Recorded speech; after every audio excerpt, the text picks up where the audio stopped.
Recortes do Estatuto dos Funcionários Públicos Civis do Estado de São Paulo para o concurso de escrevente do Tribunal de Justiça de 2023. Se você gostar deste conteúdo, deixe o seu like e compartilhe. Se inscreva no canal para receber as atualizações. Será abordado somente o conteúdo previsto no edital de 2023. Você vai encontrar, do artigo 239 até 323. Preparado? Vamos começar. Capítulo 7. Do direito de petição.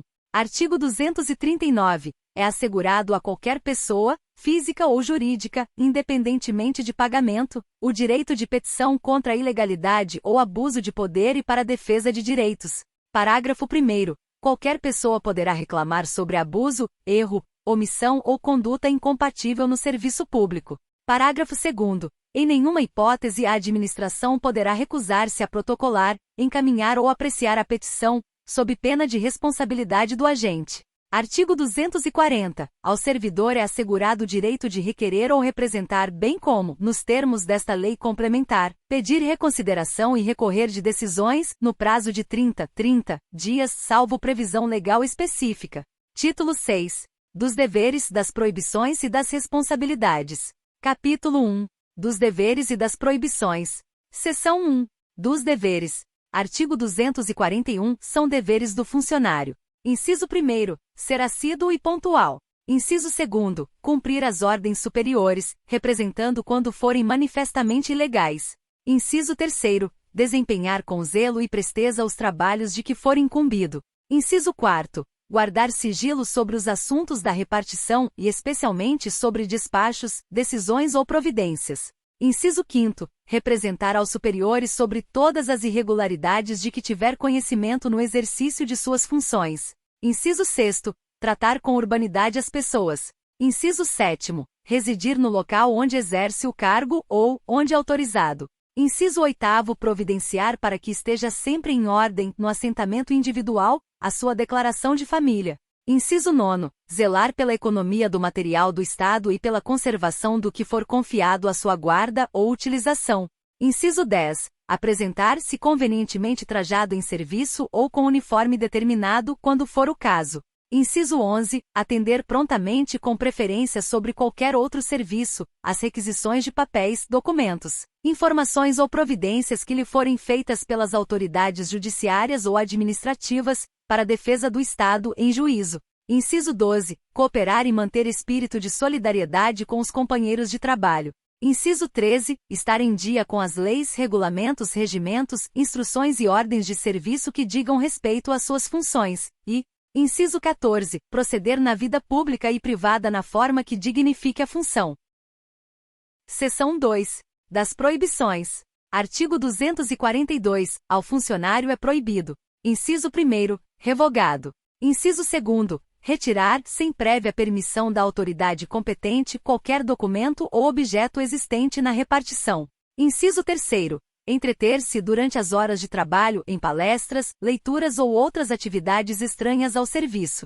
Inciso 4º. Deixar de comparecer ao serviço sem causa justificada. Inciso 5º. Tratar de interesses particulares na repartição. Inciso 6º. Promover manifestações de apreço ou desapreço dentro da repartição, ou tornar-se solidário com elas.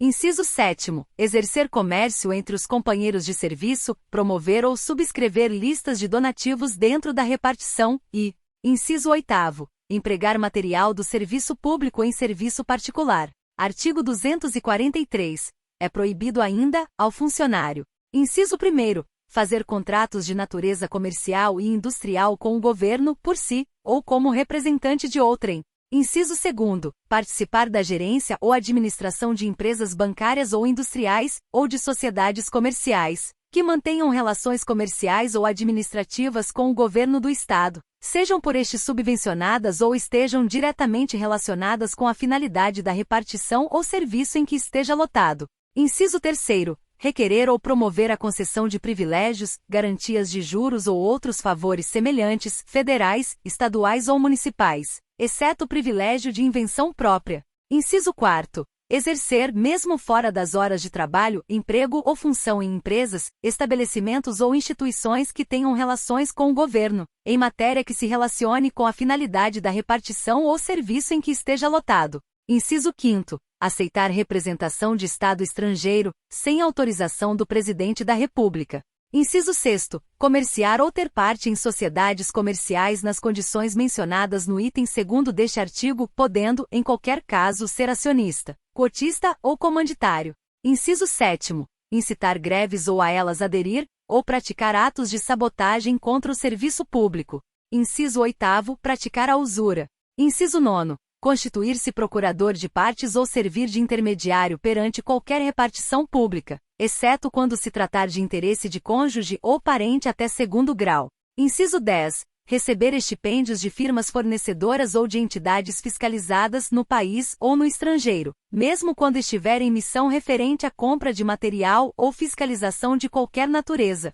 Inciso 11. Valer-se de sua qualidade de funcionário para desempenhar atividade estranha às funções ou para lograr, direta ou indiretamente, qualquer proveito e, inciso 12. Fundar sindicato de funcionários ou deles fazer parte. Parágrafo único. Não está compreendida na proibição dos itens 2º e 6º deste artigo, a participação do funcionário em sociedades em que o Estado seja acionista, bem assim na direção ou gerência de cooperativas e associações de classe, ou como seu sócio. Artigo 243-A. O disposto no artigo 243, inciso 4º, desta lei, não se aplica ao funcionário de órgão ou entidade concedente de estágio que atuar como professor orientador. Parágrafo único. O funcionário de que trata o caput deste artigo deverá evitar qualquer conflito de interesses e estará sujeito, inclusive, aos deveres de 1. Comunicar, ao superior hierárquico, qualquer circunstância, suspeição ou fato impeditivo de sua participação em decisão a ser tomada no âmbito da unidade administrativa.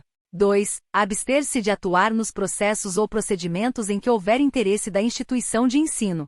Artigo 244. É vedado ao funcionário trabalhar sob as ordens imediatas de parentes, até 2º grau, salvo quando se tratar de função de confiança e livre escolha, não podendo exceder a 2, o número de auxiliares nessas condições.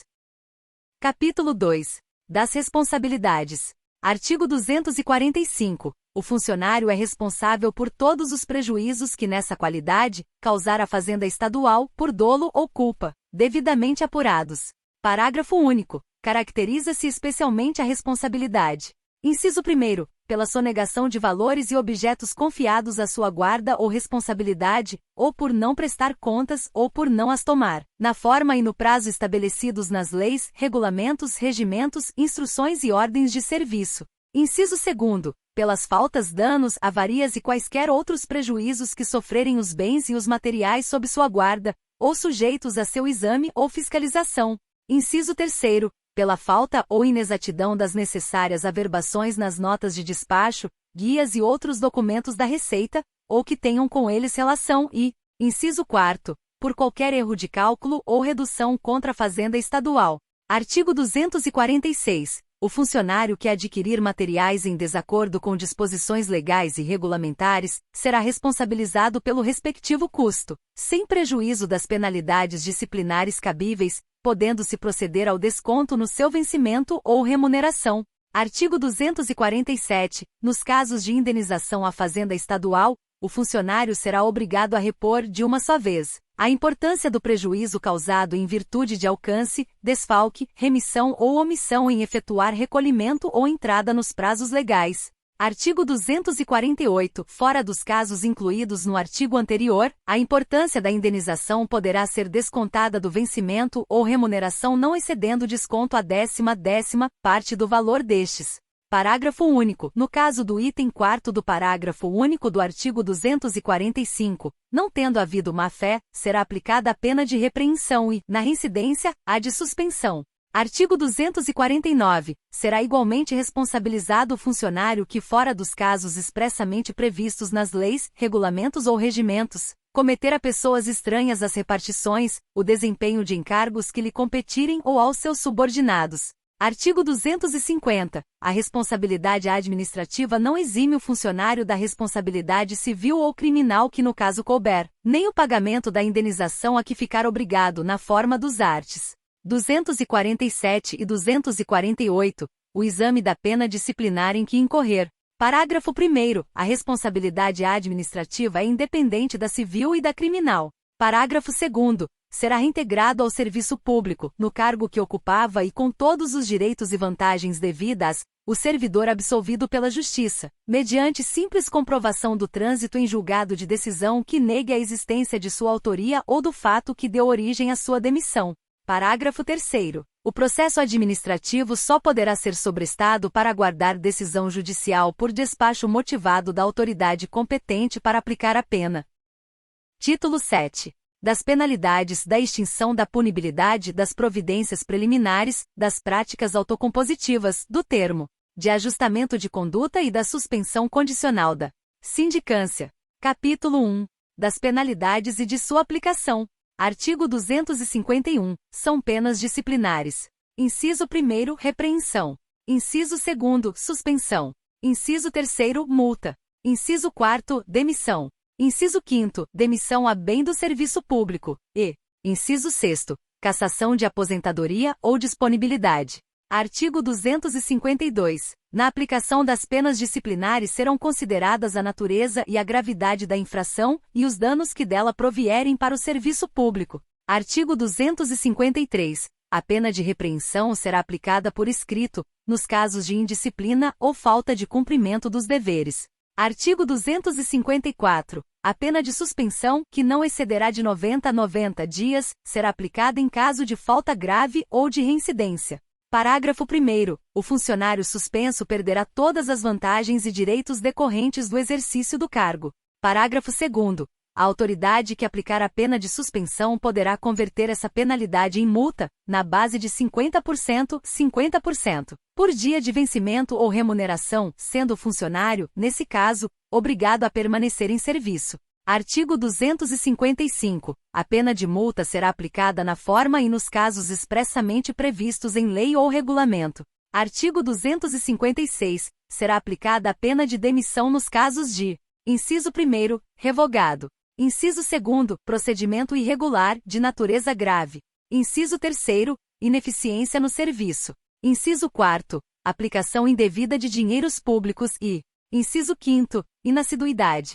Parágrafo 1º. Considerar-se a inassiduidade a ausência ao serviço, sem causa justificável, por mais de 15 dias consecutivos ou por mais de 20 dias úteis intercalados durante um ano. Parágrafo 2º. A pena de demissão por ineficiência no serviço só será aplicada quando verificada a impossibilidade de readaptação. Parágrafo 3º. Para a configuração do ilícito administrativo de inassiduidade em razão da ausência ao serviço por mais de 15 dias consecutivos, observar-se-á o seguinte: 1. Serão computados os sábados, os domingos, os feriados e os pontos facultativos subsequentes à primeira falta. 2. Se o funcionário cumprir a jornada de trabalho sob regime de plantão, além dos sábados, dos domingos, dos feriados e dos pontos facultativos, serão computados os dias de folga subsequentes aos plantões a que tenha faltado. Artigo 257. Será aplicada a pena de demissão a bem do serviço público ao funcionário que: inciso 1º, for convencido de incontinência pública e escandalosa e de vício de jogos proibidos. Inciso 2º. Praticar ato definido como crime contra a administração pública, a fé pública e a fazenda estadual, ou previsto nas leis relativas à segurança e à defesa nacional. Inciso 3º. Revelar segredos de que tenha conhecimento em razão do cargo, desde que o faça dolosamente e com prejuízo para o Estado ou particulares. Inciso 4º. Praticar insubordinação grave. Inciso 5º. Praticar, em serviço, ofensas físicas contra funcionários ou particulares, salvo-se em legítima defesa. Inciso 6º. Lesar o patrimônio ou os cofres públicos. Inciso 7º. Receber ou solicitar propinas, comissões, presentes ou vantagens de qualquer espécie, diretamente ou por intermédio de outrem, ainda que fora de suas funções, mas em razão delas. Inciso 8º. Pedir por empréstimo dinheiro ou quaisquer valores a pessoas que tratem de interesses ou tenham na repartição, ou estejam sujeitos à sua fiscalização. Inciso 9º. Exercer advocacia administrativa. E inciso 10. Apresentar com dolo declaração falsa em matéria de salário-família, sem prejuízo da responsabilidade civil e de procedimento criminal, que no caso couber. Inciso 11. Praticar ato definido como crime hediondo, tortura, tráfico ilícito de entorpecentes e drogas afins e terrorismo. Inciso 12. Praticar ato definido como crime contra o sistema financeiro, ou de lavagem ou ocultação de bens, direitos ou valores. Inciso 13. Praticar ato definido em lei como de improbidade. Artigo 258. O ato que demitir o funcionário mencionará sempre a disposição legal em que se fundamenta. Artigo 259. Será aplicada a pena de cassação de aposentadoria ou disponibilidade, se ficar provado que o inativo. Inciso 1. Praticou, quando em atividade, falta grave para a qual é cominada nesta lei a pena de demissão ou de demissão a bem do serviço público. Inciso 2. Aceitou ilegalmente cargo ou função pública. Inciso 3. Aceitou representação de Estado estrangeiro sem prévia autorização do Presidente da República e, inciso 4. Praticou a usura em qualquer de suas formas. Artigo 260. Para aplicação das penalidades previstas no artigo 251, são competentes.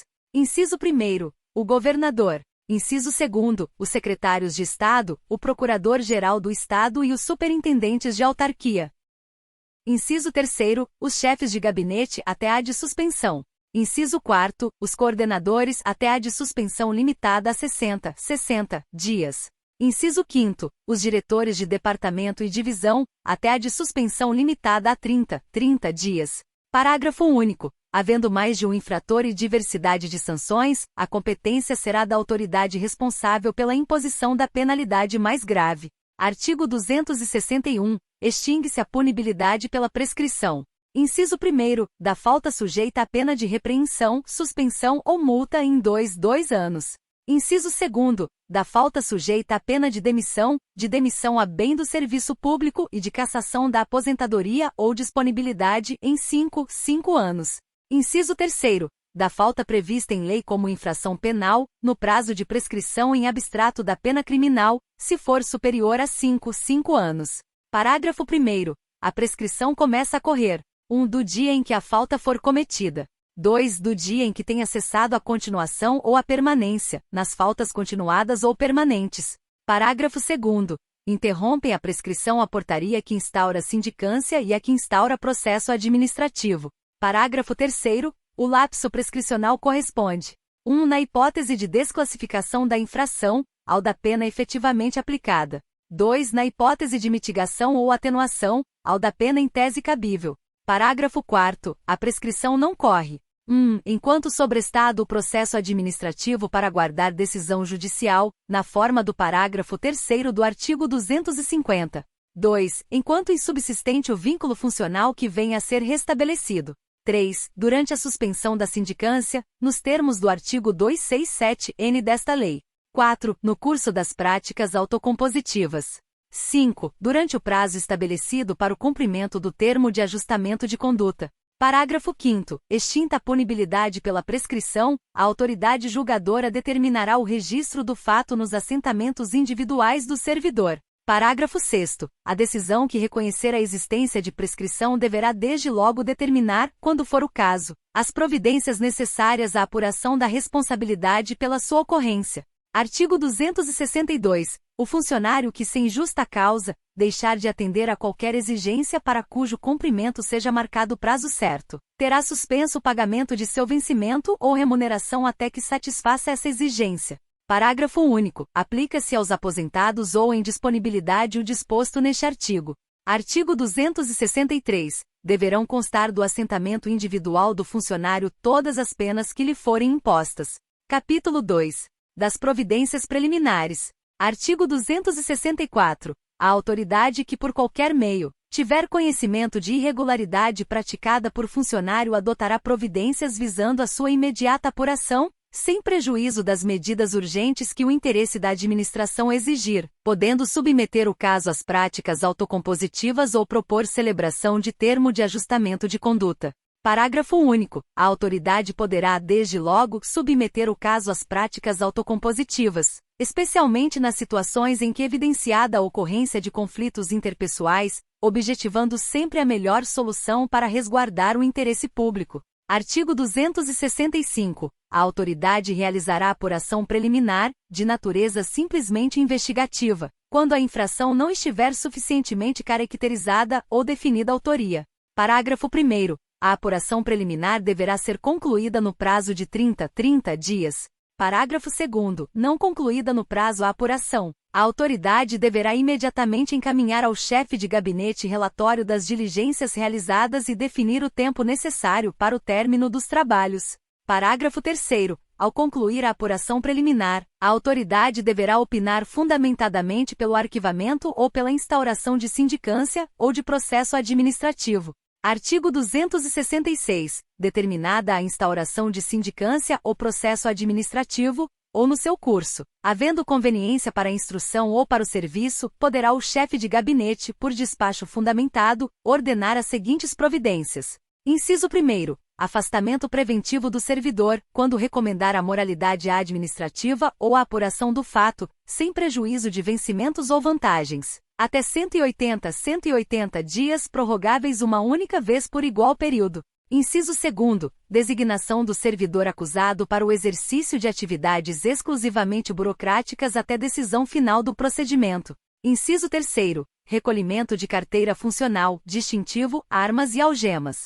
Inciso 4º. Proibição do porte de armas. Inciso 5º. Comparecimento obrigatório, em periodicidade a ser estabelecida, para tomar ciência dos atos do procedimento. Parágrafo 1º. A autoridade que determinar a instauração ou presidir sindicância ou processo administrativo poderá representar ao chefe de gabinete para propor a aplicação das medidas previstas neste artigo, bem como sua cessação ou alteração.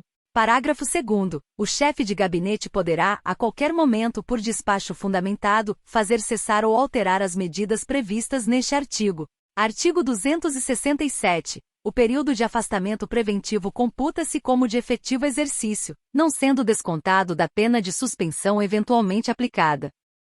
Capítulo 3.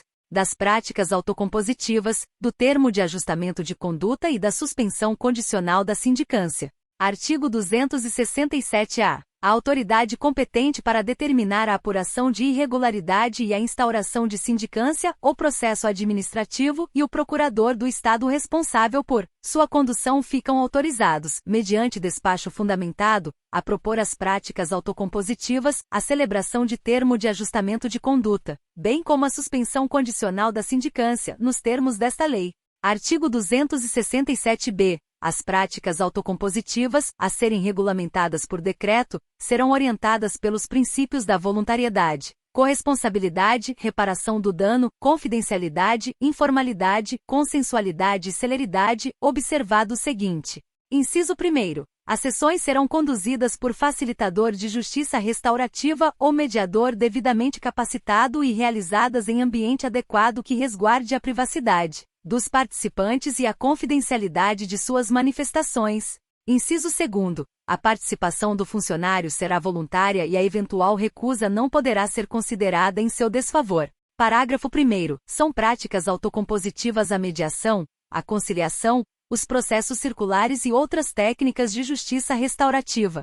Parágrafo 2º. Para aplicação das práticas autocompositivas, é necessário que as partes reconheçam os fatos essenciais, sem que isso implique admissão de culpa em eventual sindicância ou processo administrativo. Parágrafo 3º. O conteúdo das sessões restaurativas é sigiloso, não podendo ser utilizado como prova em processo administrativo ou judicial. Artigo 267-C. A autoridade competente para determinar a apuração de irregularidade e a instauração de sindicância ou processo administrativo e o procurador do Estado responsável por sua condução poderão, em qualquer fase, encaminhar o caso para as práticas autocompositivas, mediante despacho fundamentado. Parágrafo 1º. O encaminhamento às práticas autocompositivas poderá ocorrer de forma alternativa ou concorrente à sindicância ou ao processo administrativo. Parágrafo 2º. Se o encaminhamento às práticas autocompositivas se der de forma alternativa ao procedimento disciplinar, o despacho fundamentado a que se refere este artigo suspenderá o prazo prescricional, enquanto realizadas.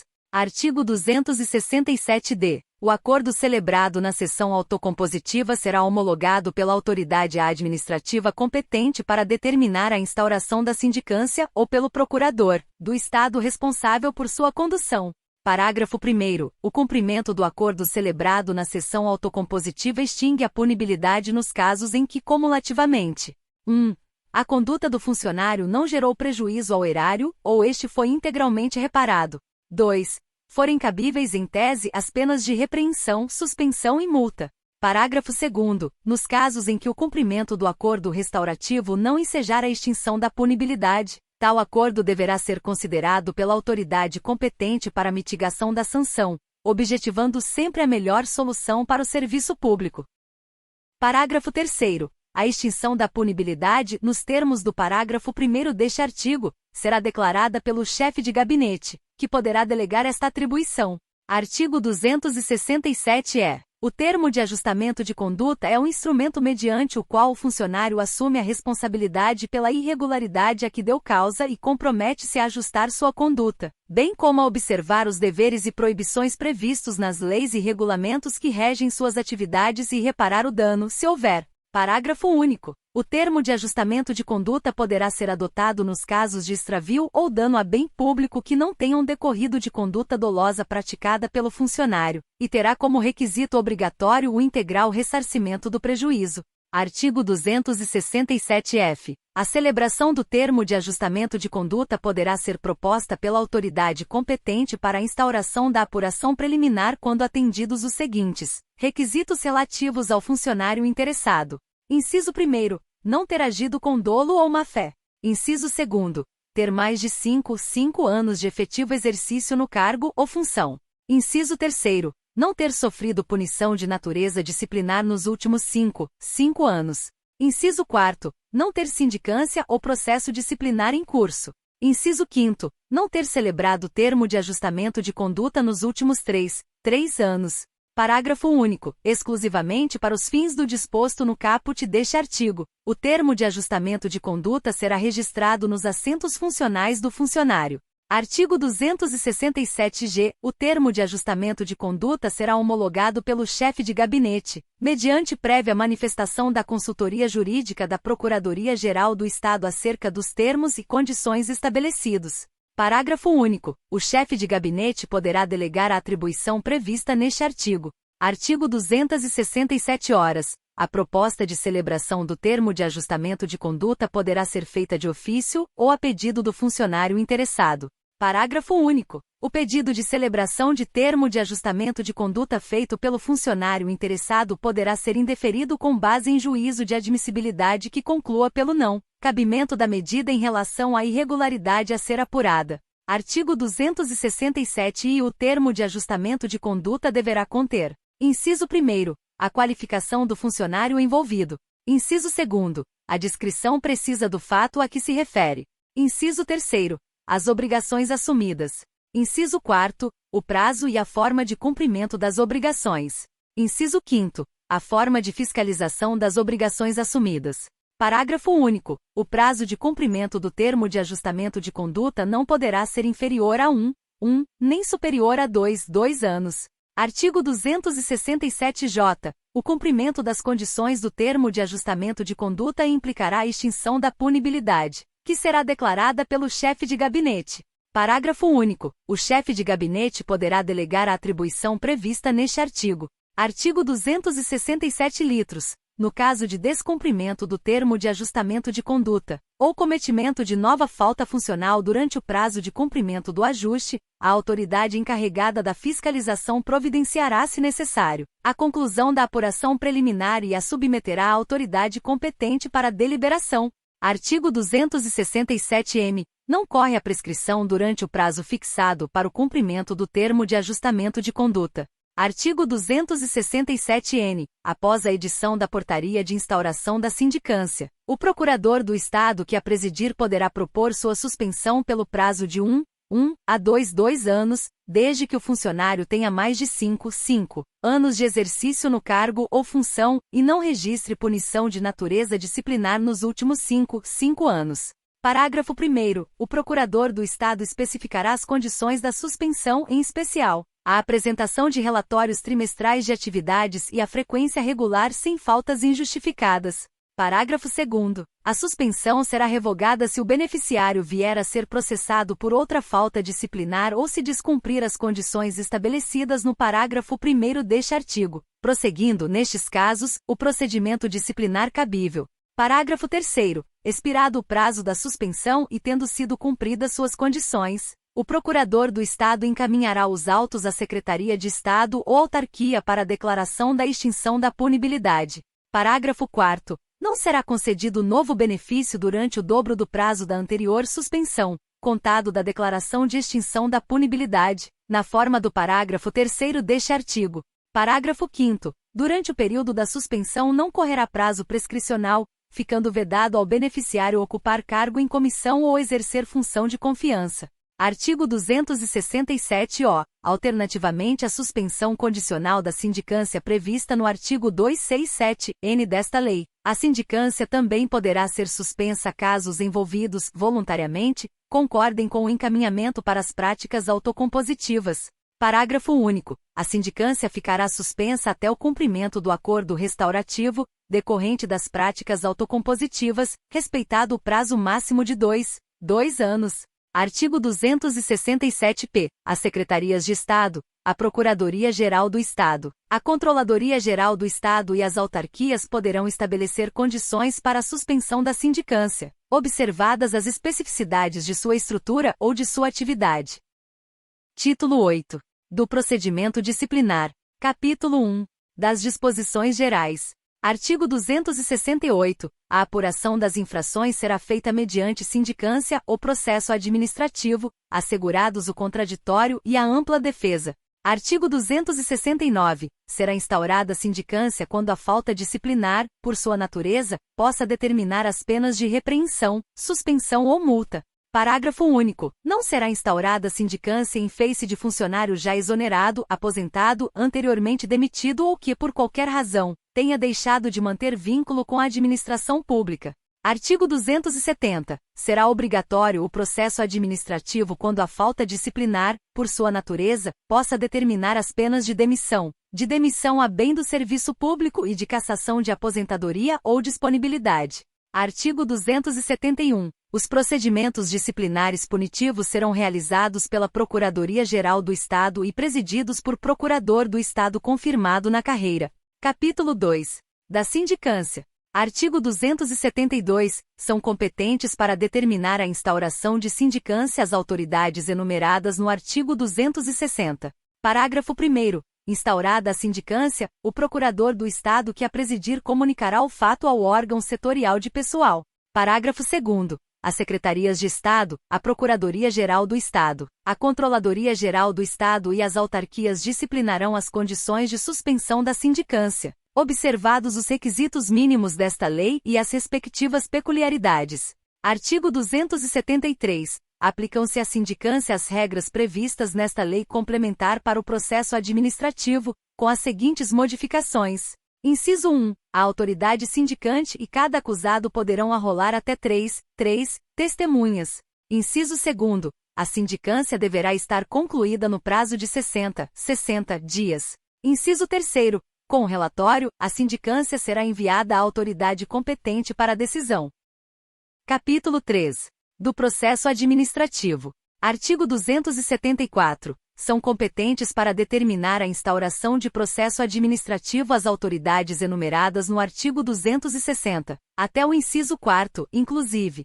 Artigo 275. Não poderá ser encarregado da apuração, nem atuar como secretário, amigo íntimo ou inimigo, parente consanguíneo ou afim, em linha reta ou colateral até o 3º grau inclusive, cônjuge, companheiro ou qualquer integrante do núcleo familiar do denunciante ou do acusado, bem assim o subordinado deste. Artigo 276. A autoridade ou funcionário designado deverão comunicar, desde logo, à autoridade competente o impedimento que houver. Artigo 277. O processo administrativo deverá ser instaurado por portaria, no prazo improrrogável de 8 dias do recebimento da determinação, e concluído no de 90 dias da citação do acusado. Parágrafo 1º. Da portaria deverão constar o nome e a identificação do acusado, a infração que lhe é atribuída, com descrição sucinta dos fatos, a indicação das normas infringidas e a penalidade mais elevada em tese cabível. Parágrafo 2º. Vencido o prazo caso não concluído o processo, o procurador do Estado que o presidir deverá imediatamente encaminhar ao seu superior hierárquico relatório indicando as providências faltantes e o tempo necessário para término dos trabalhos. Parágrafo 3º. O superior hierárquico dará ciência dos fatos a que se refere o parágrafo anterior e das providências que houver adotado a autoridade que determinou a instauração do processo. Artigo 278. Autuada a portaria e demais peças preexistentes, designará o presidente dia e hora para audiência de interrogatório, determinando a citação do acusado e a notificação do denunciante se houver. Parágrafo 1º. O mandado de citação deverá conter: 1. Cópia da portaria. 2. Data, hora e local do interrogatório, que poderá ser acompanhado pelo advogado do acusado. 3. Data, hora e local da oitiva do denunciante, se houver, que deverá ser acompanhada pelo advogado do acusado. 4. Esclarecimento de que o acusado será defendido por advogado dativo, caso não constitua advogado próprio. 5. Informação de que o acusado poderá rolar testemunhas e requerer provas, no prazo de 3 dias após a data designada para seu interrogatório. 6. Advertência de que o processo será extinto se o acusado pedir exoneração até o interrogatório, quando se tratar exclusivamente de inassiduidade. Parágrafo 2º. A citação do acusado será feita pessoalmente no mínimo 2 dias antes do interrogatório, por intermédio do respectivo superior hierárquico ou diretamente, onde possa ser encontrado. Parágrafo 3º. Não sendo encontrado em seu local de trabalho ou no endereço constante de seu assentamento individual, furtando-se o acusado à citação ou ignorando-se seu paradeiro, a citação far-se-á por edital, publicado uma vez no Diário Oficial do Estado no mínimo 10 dias antes do interrogatório. Artigo 279. Havendo denunciante, este deverá prestar declarações, no interregno entre a data da citação e a fixada para o interrogatório do acusado, sendo notificado para tal fim. Parágrafo 1º. A oitiva do denunciante deverá ser acompanhada pelo advogado do acusado, próprio ou dativo. Parágrafo 2º. O acusado não assistirá à inquirição do denunciante, antes, porém, de ser interrogado, poderá ter ciência das declarações que aquele houver prestado. Artigo 280. Não comparecendo o acusado, será por despacho decretada sua revelia, prosseguindo-se nos demais atos e termos do processo. Artigo 281. Ao acusado revel será nomeado advogado dativo. Artigo 282. O acusado poderá constituir advogado que o representará em todos os atos e termos do processo. Parágrafo 1º. É faculdade do acusado tomar ciência ou assistir aos atos e termos do processo, não sendo obrigatória qualquer notificação. Parágrafo 2º. O advogado será intimado por publicação no Diário Oficial do Estado, de que conste seu nome e número de inscrição na Ordem dos Advogados do Brasil, bem como os dados necessários à identificação do procedimento. Artigo 283. Comparecendo ou não o acusado ao interrogatório, inicia-se o prazo de 3 dias para requerer a produção de provas, ou apresentá-las. Parágrafo 1º. O presidente e cada acusado poderão arrolar até 5 testemunhas.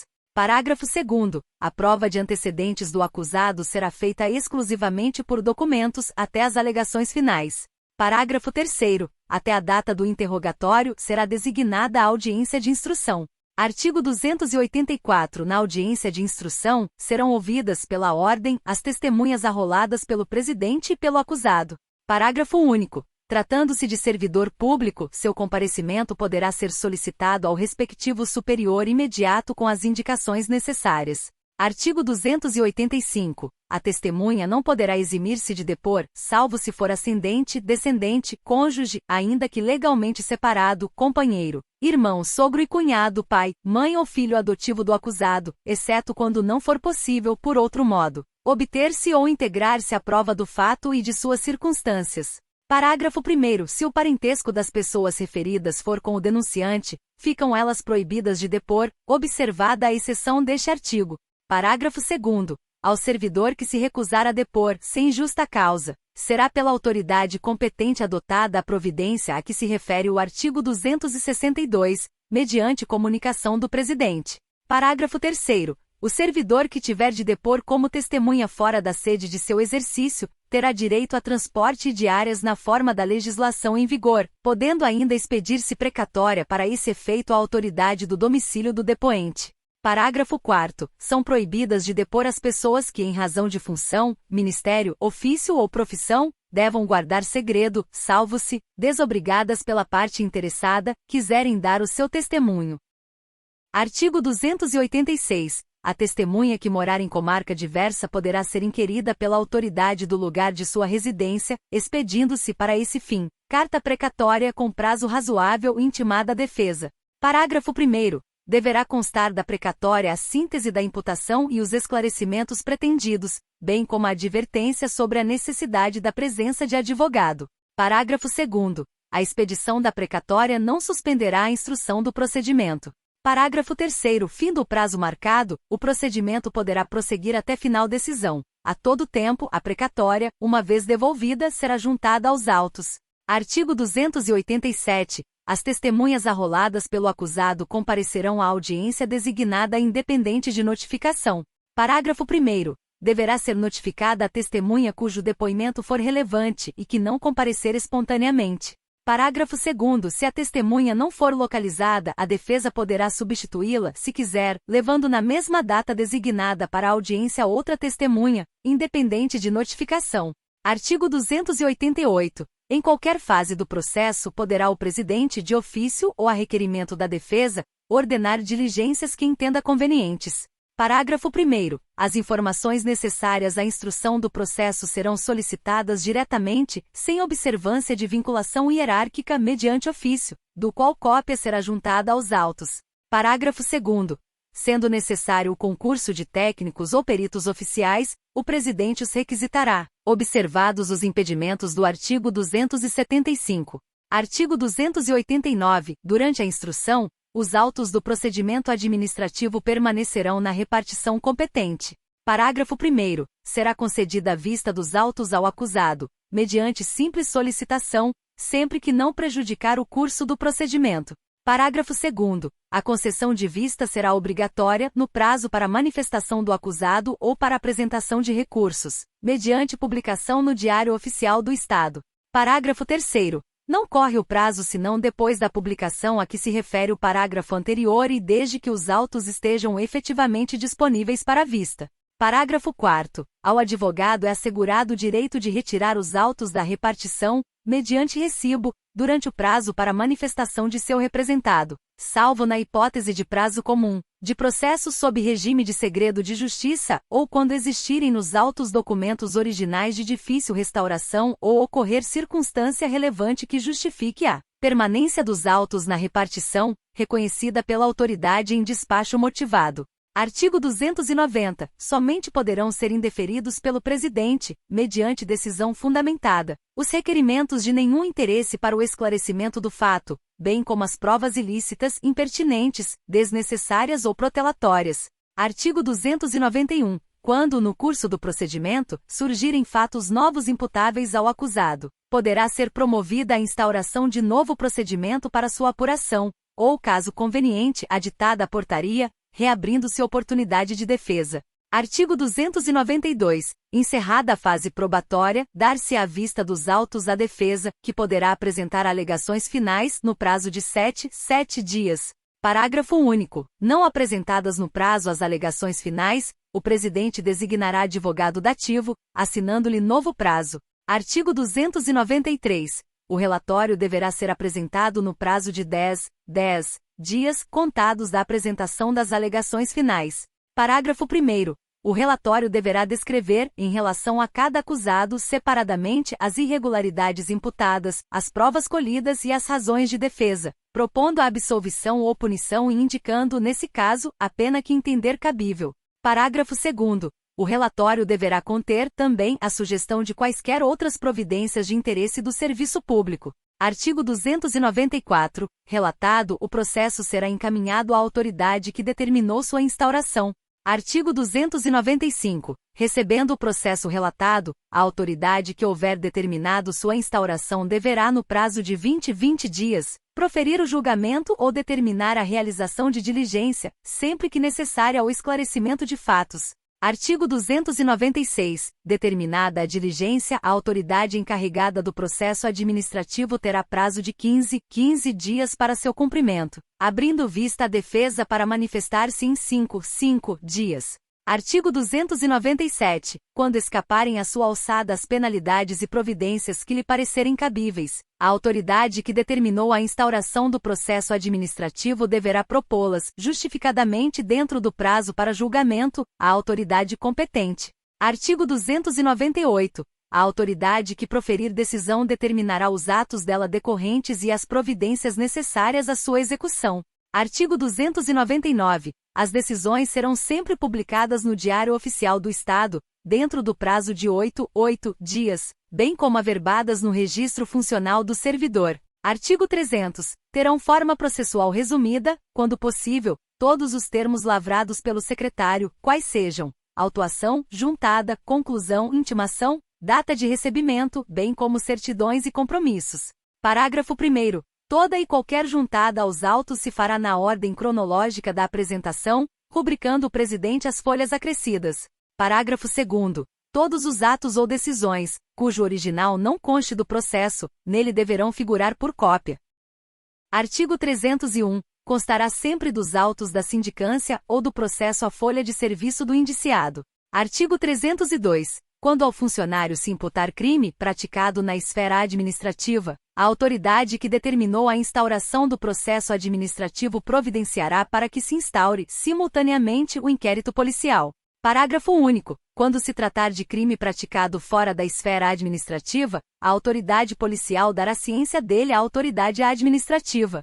Artigo 303. As autoridades responsáveis pela condução do processo administrativo e do inquérito policial se auxiliarão para que os mesmos se concluam dentro dos prazos respectivos. Artigo 304. Quando o ato atribuído ao funcionário for considerado criminoso, serão remetidas à autoridade competente cópias autenticadas das peças essenciais do processo.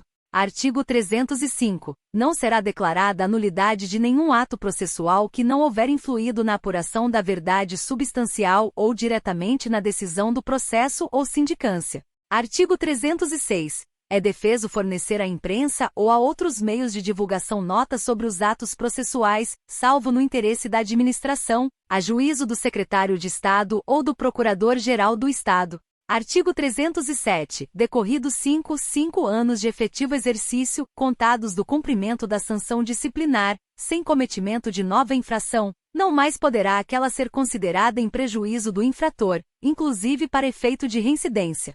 Parágrafo único. A demissão e a demissão a bem do serviço público acarretam a incompatibilidade para nova investidura em cargo, função ou emprego público, pelo prazo de 5 e 10 anos, respectivamente.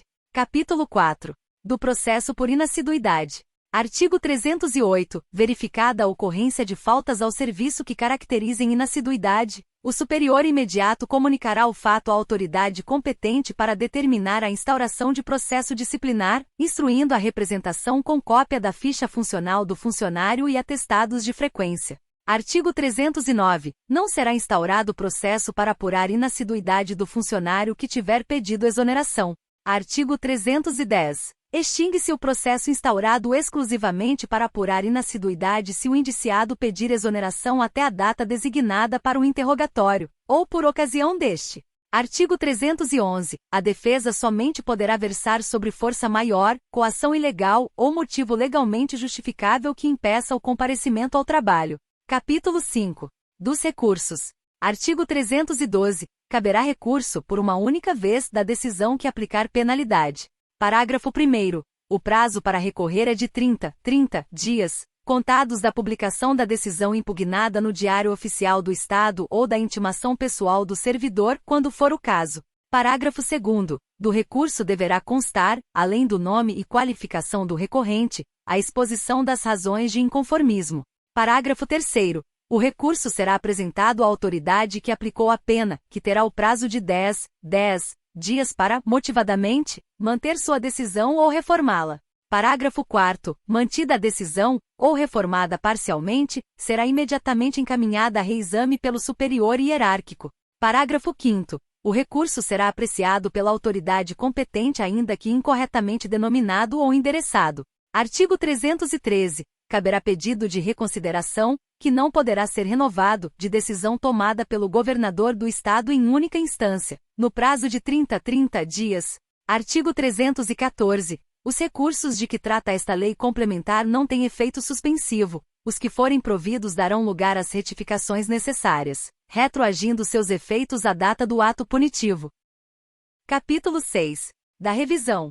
Artigo 315. Admitir-se-á, a qualquer tempo, a revisão de punição disciplinar de que não caiba mais recurso, se surgirem fatos ou circunstâncias ainda não apreciados, ou vícios insanáveis de procedimento, que possam justificar redução ou anulação da pena aplicada. Parágrafo 1º. A simples alegação da injustiça da decisão não constitui fundamento do pedido. Parágrafo 2º. Não será admitida a reiteração de pedido pelo mesmo fundamento. Parágrafo 3º. Os pedidos formulados em desacordo com este artigo serão indeferidos. Parágrafo 4º. O ônus da prova cabe ao requerente. Artigo 316. A pena imposta não poderá ser agravada pela revisão. Artigo 317. A instauração de processo revisional poderá ser requerida fundamentadamente pelo interessado ou, se falecido ou incapaz, por seu curador, cônjuge, companheiro, ascendente, descendente ou irmão, sempre por intermédio de advogado. Parágrafo único. O pedido será instruído com as provas que o requerente possuir ou com indicação daquelas que pretenda produzir. Artigo 318. A autoridade que aplicou a penalidade, ou que a tiver confirmado em grau de recurso, será competente para o exame da admissibilidade do pedido de revisão, bem como, caso deferido o processamento, para sua decisão final. Artigo 319. Deferido o processamento da revisão, será este realizado por procurador de Estado que não tenha funcionado no procedimento disciplinar de que resultou a punição do requerente. Artigo 320. Recebido o pedido, o presidente providenciará o apensamento dos autos originais e notificará o requerente para, no prazo de 8 dias, oferecer rol de testemunhas, ou requerer outras provas que pretenda produzir. Parágrafo único. No processamento da revisão serão observadas as normas previstas nesta lei complementar para o processo administrativo. Artigo 321. A decisão que julgar procedente a revisão poderá alterar a classificação da infração, absolver o punido, modificar a pena ou anular o processo, restabelecendo os direitos atingidos pela decisão reformada. Disposições finais. Artigo 322. O dia 28 de outubro será consagrado ao funcionário público estadual. Artigo 323. Os prazos previstos neste estatuto serão todos contados por dias corridos. Parágrafo único. Não se computará no prazo o dia inicial, prorrogando-se o vencimento, que incidir em sábado, domingo, feriado ou facultativo, para o primeiro dia útil seguinte.